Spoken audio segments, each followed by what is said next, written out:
মানে হাসপাতালে নেয় নাই। হাসপাতালে নেয় নাই। ভর্তি লেগেছে, আমরা অনেক নেওয়ার পরে হাসপাতালে ভর্তি নেয় নাই। পরে ওনারা এই হাসপাতালে ভর্তি করতে করতে ওদের টাকাও নষ্ট হয়েছে, সময় নষ্ট হয়ে গেছে। তাছাড়া টাকা পয়সা আফসোস নাই, কিন্তু আমার সন্তানের যেটা ভর্তি হতে গিয়ে দুটো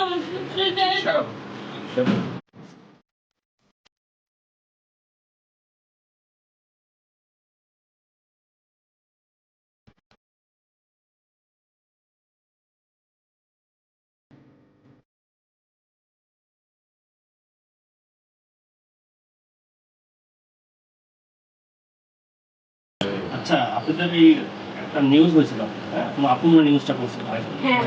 আপুটার এই নিউজটা মাননীয় প্রধানমন্ত্রী তারেক রহমান সাহেব দেখছে। এর সাথে আমরা খোঁজ নিতে পেরেছি। উনি যা দেখে সেটা দ্রুত খোঁজ নিতে পারে, হ্যাঁ? খোঁজ নেওয়ার পরে আমাদের পরে তার পক্ষ থেকে আমরা আসছি। আমাদের মতো আমরা বিএনপি নামে সংগঠন, আমরা বিএনপি করি, হ্যাঁ? প্রথমত নিজের সংগঠন। তো আপনাদের যে ছেলে মারা গেছে সেটা তো আমরা ফেরত দেবো না, আল্লাহ তো তার হাতে পর্যন্ত রাখছিল। তবে চিকিৎসাটা ভালোভাবে পাইলে আপনি একটা মনে সান্ত্বনা দিতে পারতেন, চিকিৎসা পাইছে। কারণ এটা আমাদের হয়তো বা ডাক্তারদের ব্যর্থতা, জানাবো যে কোন ডাক্তার এটা ইয়ে করছে, জানাবো। যেমন আপনাদের ডাক্তার কোন সময় যে হ্যাঁ কোন ডাক্তার চিনে দেন কিংবা এই করছে আপনার চিনতে পারবেন, চিনতে পারবেন। আর আপনাদের একটা ছেলে এখন আছে, এই ছেলে যেন ভালো থাকে, সুস্থ থাকে। এই জন্য এরা ওর জন্য কোনো চিকিৎসা কোনো সমস্যা হলে জরুরি ভিত্তিতে আপনি কোন নাম্বার তো আছে জানাবেন, হ্যাঁ? যে ডাক্তারই হোক, যে হাসপাতাল হোক, আমরা ব্যবস্থা করি। ঠিক আছে? অন্তত একটা ছেলে দিয়েছে আপনার কষ্ট না হয়, ওর চিকিৎসা সমস্যা হবে, এরকম সমস্যা না হয়, হ্যাঁ? ঠিক আছে? ওর চিকিৎসা কোনো কিছু দরকার লাগলে আমাদের জানাবেন, ঠিক আছে? এখানে যাওয়ার পরে মানে ওর সাথে একজন লোক মানে এমন খারাপ বিচ্ছির ভাবে গালি দিছে, ভর্তি তো নেয় নাই, মানে এমন বিচ্ছির ভাবে গালি দিছে। সবচেয়ে বড় কষ্ট যে ভাই আল্লাহ তার কাছে যে মৃত্যু লেখা আছে হবে, ঠিক আছে? কিন্তু আমাদের বাচ্চা ভর্তি না নাই, সেবা পাবে, ঠিক আছে? সেবা তো পাওয়ার অধিকার আছে। মানে ভর্তি লাগছে, মানে হাসপাতালে নেয় নাই, হাসপাতালে নেয় নাই। ভর্তি লাগছে, আমরা অনেক নেওয়ার পরে হাসপাতালে ভর্তি নেয় নাই। পরে ওনারা এই হাসপাতালে ঘুরতে ঘুরতে ওদের টাকাও নষ্ট হয়েছে, সময় নষ্ট হয়ে গেছে।